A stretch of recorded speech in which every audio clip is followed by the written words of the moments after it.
Minsan, sa mga lugar na pinupuntahan mo ng walang gana, doon pala naghihintay ang taong magpapabago sa gabi mo at sa puso mo. Ayoko talagang pumunta. Gabi na antok na ako. At wala naman akong kilala sa lamay. Pero dahil pinsan daw ni mama ang namatay at wala siyang kasama, ako ang naatasang sumama. Pagpasok ko sa bakuran, agad kong naamoy ang pinaghalong kape, sigarilyo at samyon ng mga bulaklak na inilagay sa paligid ng kabaong. May maliit na tolda, puting kortinang gumagalaw sa ihip ng hangin at ilang monoblock chairs na nakakalat sa gilid. Sa isang sulok, may nagsusugal. Malakas ang tawanan nila. Halatang sanay sa ganitong magdamagang lamayan. Naupo ako sa pinakadulong mesa. Bitbit ang baso ng kape na mainit-init pa. Sinubukan kong maging abala hanggang may biglang umupo sa bakanteng monoblock sa tabi ko. "Coffee?" tanong niya. Sabay abot ng isa pang baso. Napatingin ako. Medyo singkit ang mga mata niya. Maputi. At may ngiting parang walang bigat ang mundo. Hindi yung tipong simpleng ngiti lang. May halong lambing na parang kilala na niya ako. "Ako nga pala si Carlo," sabi niya. Kaswal na parang matagal na kaming magkaibigan. Ako si Anthony," sagot ko naman, sabay abot ng kamay. Tahimik kami sandali hanggang sa bumunot siya mula sa bulsa ng jacket ng isang maliit na plastic ng biskwit. Hinawakan niya ang isa, kinagat, at saka itinaas sa harap ko. "Tikman mo. Masarap to kapag isinasawsaw sa kape." Napangiti ako at tinanggap ko. Sa paligid, maririnig mo ang shuffle ng mga baraha, kalansing ng barya at may hinang tawanan. Pero sa mesa namin, iba ang tahimik. Hindi nakakailang, kundi komportableng parang matagal nang magkasama. "First time mo dito?" tanong niya. "Oo, ikaw," sagot ko naman. "Hindi. Madalas ako sa ganito," tugon niya, sabay tingin sa kabaong sa gitna ng tolda. "Pero ngayon lang ako nakaupo sa tabi ng taong kasing tahimik mo," wika niya. Hindi ko alam kung insulto ba yun o pambobola. Pero nung ngumiti siya ulit, alam kong hindi ako aabot ng umaga nang hindi ko siya nakikilala. At doon sa gitna ng lamig ng madaling araw at amoy ng kape, nagsimula ang kwentong hindi ko inakala. May mga gabi na parang ayaw mong matapos kahit simpleng dahilan lang. Hahawakan mo para manatili siya sa tabi mo. 3:00 na ng madaling araw, medyo malamig na yung hangin at unti-unti nang nababawasan ng mga tao sa lamay. Yung ibang nakikiramay umuwi na. Yung mga nagsusugal, mas kalmado na yung tawanan. Pero kami ni Carlo, andun pa rin sa mesa, magkatapat, pareho ng ubos ang kape. "Uy," sabi niya bigla. Tapos sumandal siya sa monoblock. Baka mamaya kung anong sumama sa atin. Pagpag muna tayo. Wika niya. Napatawa ako. Tapos sabi ko, sa oras na to? Saan? Ang sagot niya, 7-Eleven. Libre kita ng noodles. Wika niya. Parang planado na. Hindi ko alam kung gutom lang ba ako o ayaw ko lang matapos yung gabing kasama siya. Pero ayun, naglakad kami palabas ng lamay. Tahimik lang yung kalsada. Tanging tunog ng tsinelas at sapatos namin sa semento ang maririnig. Pati paminsan huni ng kuliglig at may tricycle na dumadaan. May mga asong humahabol sa amin pero hindi namin pinansin. Pagdating sa 7-Eleven, sinalubong kami ng amoy ng mainit na sabaw at tinapay. Maliwanag sa loob at para bang ibang mundo kumpara sa madilim na lamay.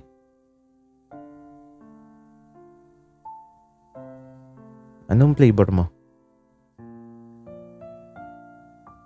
Tanong niya habang inaabot ang basket. Beef. Sagot ko, sabay ngiti. Tapos sabi ko pa, pero ikaw yung magbabayad. Sabi mo eh. Oo naman. Natatawa niyang sagot. Habang hinihintay namin na maluto yung noodles, umupo kami sa maliit na mesa sa gilid. May isa pang customer, mukhang call center agent. Pero abala siya sa phone niya. Kaya parang kami lang talaga yung tao doon. First time mo bang magpagpag? Tanong niya sa akin. First time kong magpagpag kasamang isang taong halos kakakilala ko lang. Sagot ko naman. Ngumiti siya, yung tipong ngiting matagal mo nang gustong makita kahit ngayon mo lang nakilala. Di espesyal. Wika niya. At eto, lumapit yung crew, dala yung noodles namin. Mainit pa, kumukulo ang sabaw. Hinipan niya muna yung kanya bago kumain, tapos bigla niyang itinaas yung tinidor na may kasamang pansit canton. Tikman mo. Sabi niya. Medyo natawa ako. Kanina biskwit, ngayon noodles na. Ano ka ba? Tradition na to. Wika pa niya. Kahit medyo nag-aalangan, lumapit ako at tinikman ko yung tinidor na hawak niya. At doon habang pinagmamasdan ko siya sa ilalim ng malamlam na ilaw ng convenience store, naisip ko, baka hindi ito yung huling gabi namin ganito. Paglabas namin, malamig ang hangin pero parang may kakaibang init sa pagitan namin. Hindi kami masyado nag-uusap pa uwi, pero pareho kaming nakangiti. At sa isip ko, ito na yung simula ng mga gabing hahanapin ko palagi.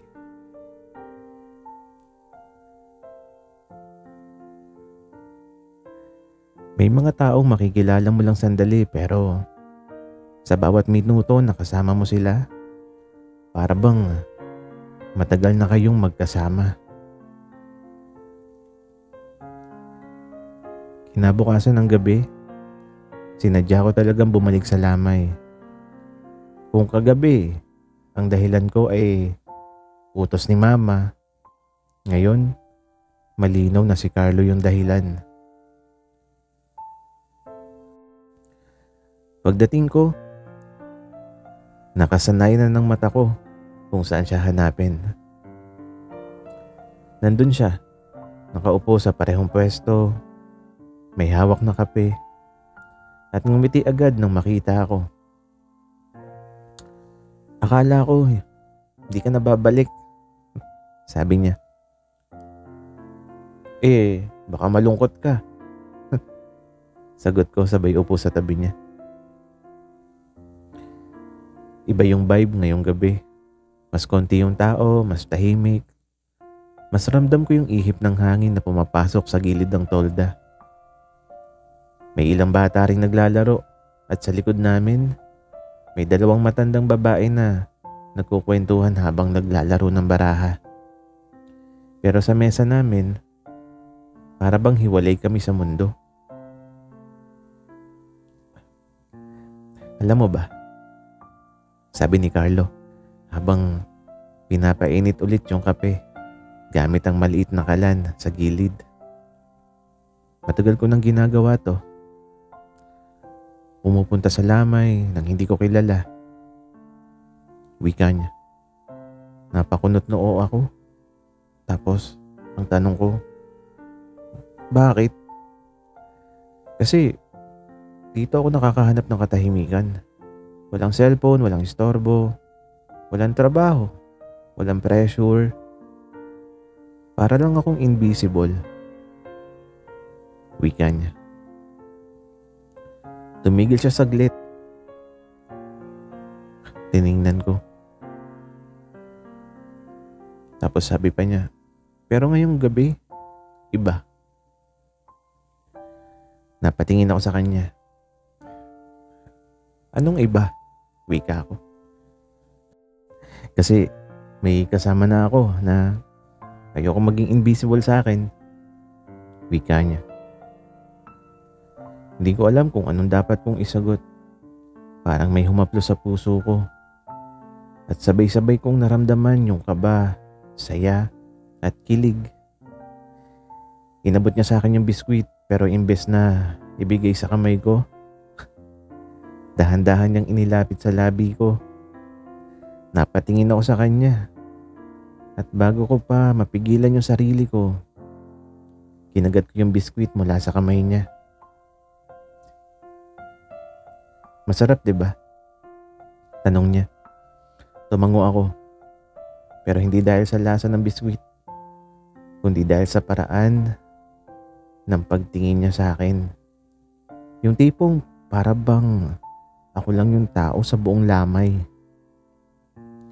At doon ko naramdaman, baka hindi na lang simpleng gabi-gabi sa lamay ang hinahanap ko. Baka siya na mismo.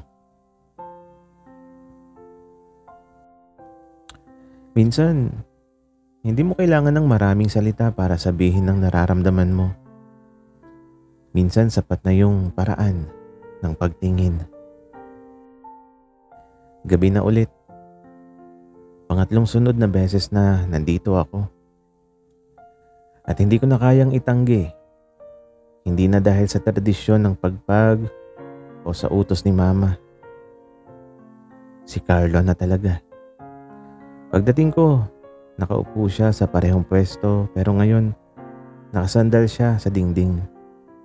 Hawak ang isang maliit na thermos. Paglapit ko, agad niya akong binati. Uy, late ka na, sabi niya habang nilalapag ang thermos sa mesa. Medyo. May dinaanan pa kasi ako eh. Wika ako. Napangiti siya at ibinuhos ang mainit na tsokolate sa 2 baso. Tsokolate ngayon? Akala ko kape lagi. Wika ako. Para sa'yo, sagot niya, sabay abot ng tasa. Baka kasi hindi ka makatulog mamaya pag kape. Wika pa niya. Umupo kami, magkatabi. Yung mga tao sa paligid, abala sa sariling usapan. Pero kami, parang may sariling mundo.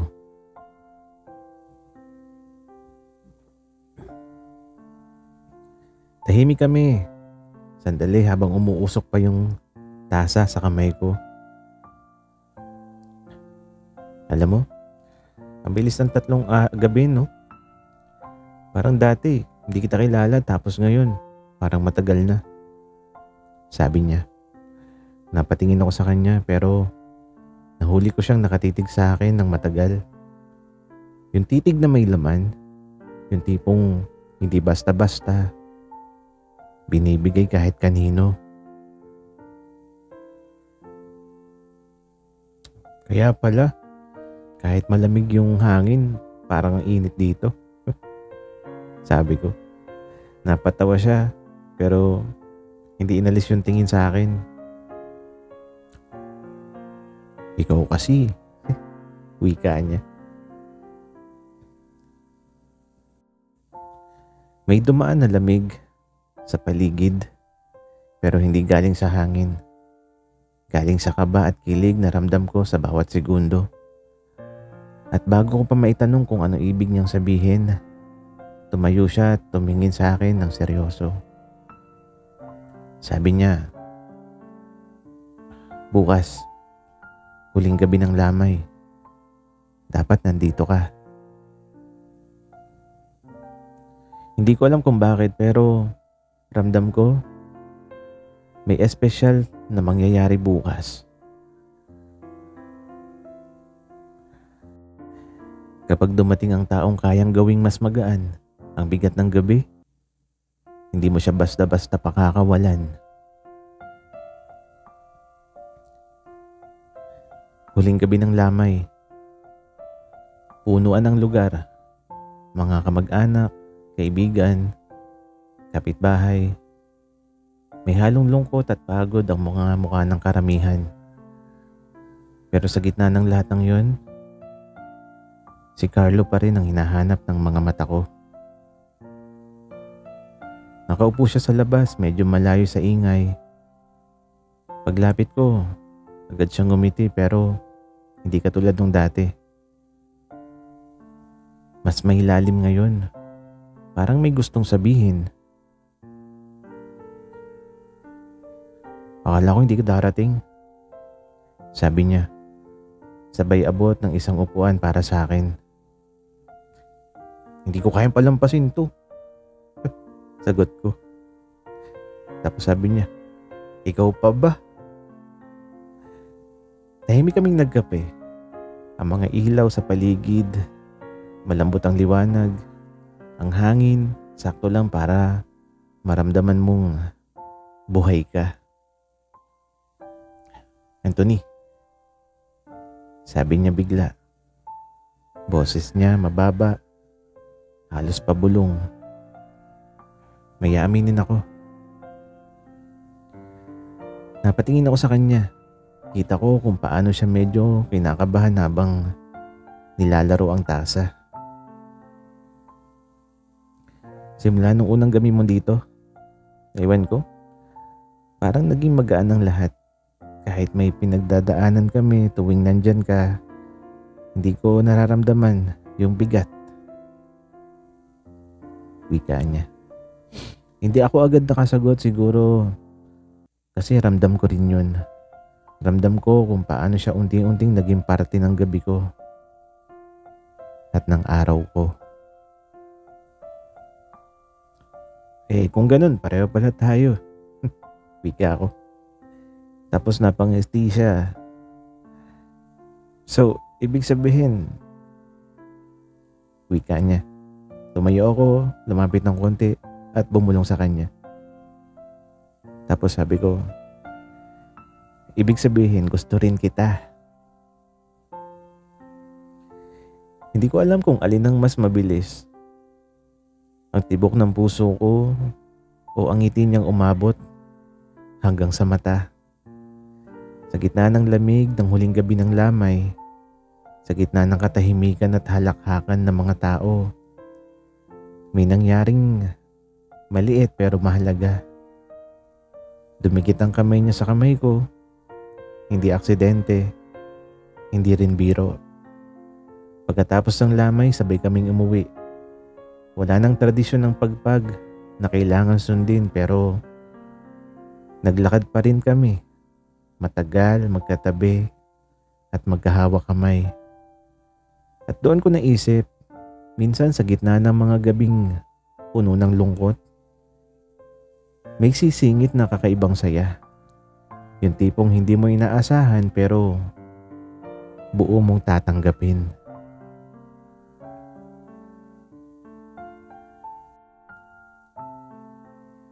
Isang taon na ang lumipas simula nung gabing huling naglamay kami kay Lola ni Carlo. Marami na nagbago pero kung tatanungin mo ako, may isang bagay na hindi nagbago.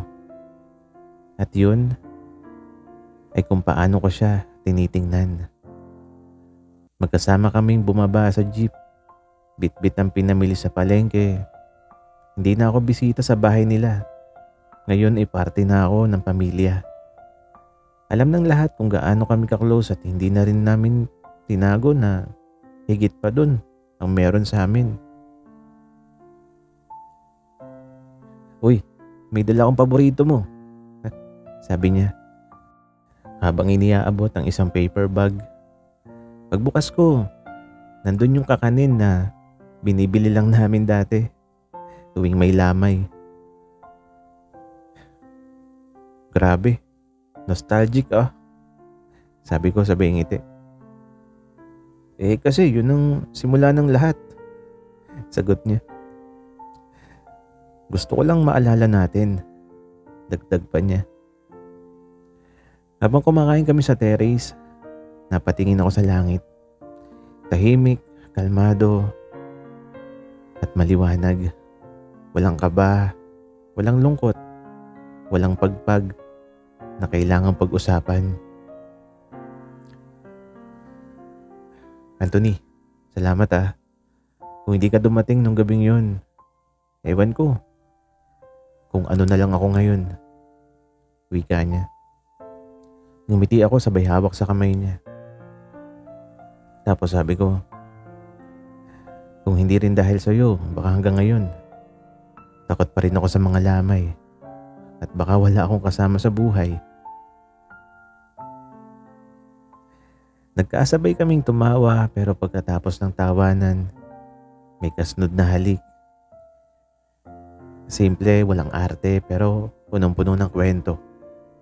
At doon ko na-realize, minsan, nagsisimula ang magagandang bagay sa pinakamalungkot na gabi. At kapag natagpuan mo na yung taong kayang gawin mas magaan ang dilim, wala nang dahilan para bitiwan mo siya. Sana'y nagustuhan nyo ang kwento namin. Salamat!